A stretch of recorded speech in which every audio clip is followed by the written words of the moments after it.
Suite à leur exclusion à la participation des prochaines élections législatives, les opposants ont tenu ce mercredi à Kodiam un point de presse. Face à cette situation, ils prennent à témoin l'opinion publique nationale et internationale de la mise en danger de la démocratie béninoise. Depuis avril 2016, notre peuple, le vaillant peuple béninois, a amorcé une descente aux enfers.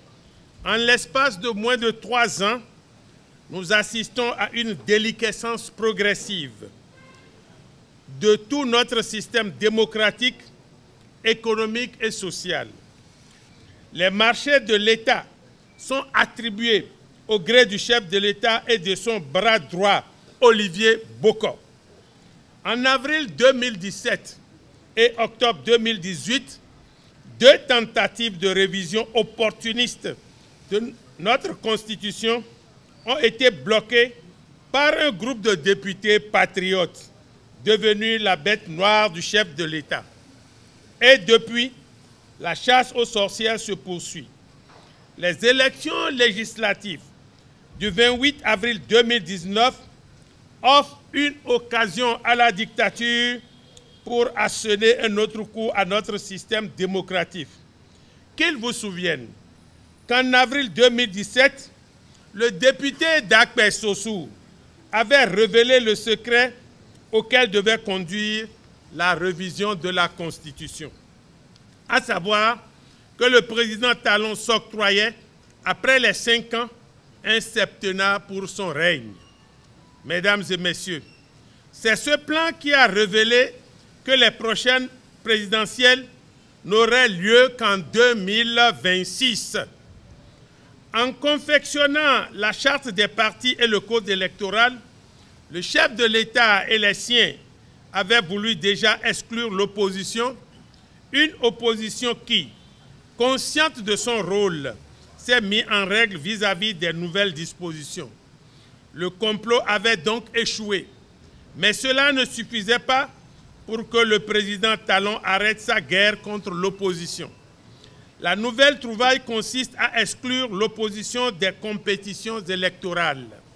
En effet, pendant que des débiteurs insolvables à la solde du chef de l'État vis-à-vis du fisc ont été les tout premiers à se voir délivrer le quitus fiscal et que les membres du gouvernement se sont introduits dans le dispositif de la Direction générale des impôts pour faire délivrer le même quitus aux candidats de la mouvance sans se soucier de leur situation fiscale réelle, certains députés de l'opposition, après avoir satisfait à toutes les nombreuses exigences, parfois fantaisistes, sont restés à la Direction générale des impôts du dimanche au petit matin de ce jour, sans avoir pu obtenir le dit quitus.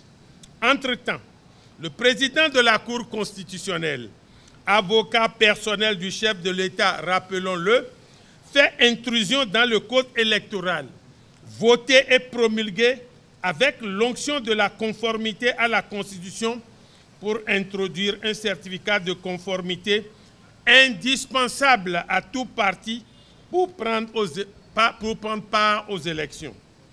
Ainsi, le président Talon invente un document qui est délivré aux partis de son camp et de son choix. Le comble est que ce document est délivré par le ministre de l'Intérieur, Saka Lafia, membre du bureau politique d'un des partis du chef de l'État en violation de la loi portant charte des partis. À travers des interprétations erronées, le chef de l'État refuse que le fameux certificat soit délivré aux partis de l'opposition. Béninoises, Béninois, en excluant les partis d'opposition, le président Talon veut reconduire au Parlement les députés complices de la mort programmée de notre démocratie en leur épargnant une bataille qu'ils ont perdue de vieille date.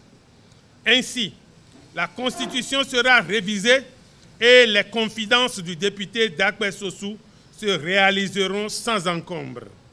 Les forces de l'opposition, par la présente, réaffirment leur attachement au processus démocratique en cours dans notre pays, disent haut et fort qu'ils participeront aux élections législatives du 28 avril 2019, prennent l'opinion publique nationale et internationale à témoin de leur détermination à participer à l'animation de la vie politique nationale. Elles déclarent qu'elles se battront de toutes leurs forces afin qu'aucune consultation électorale ne se tienne sans elles. En tout état de cause, les forces de l'opposition lancent un appel vibrant et patriotique à tout notre peuple à se dresser contre l'arbitraire et la dictature conformément aux mots d'ordre qui leur seront adressés dans les prochaines heures.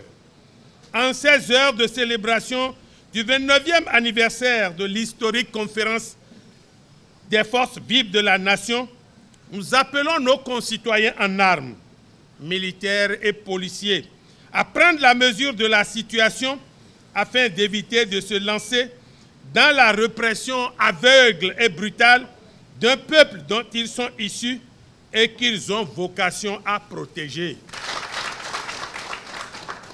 Aux autorités morales, les religieux, les têtes couronnées, nous demandons d'apporter leur soutien à la nation afin qu'ensemble, aux côtés de notre peuple, nous sauvions notre démocratie si chèrement acquise.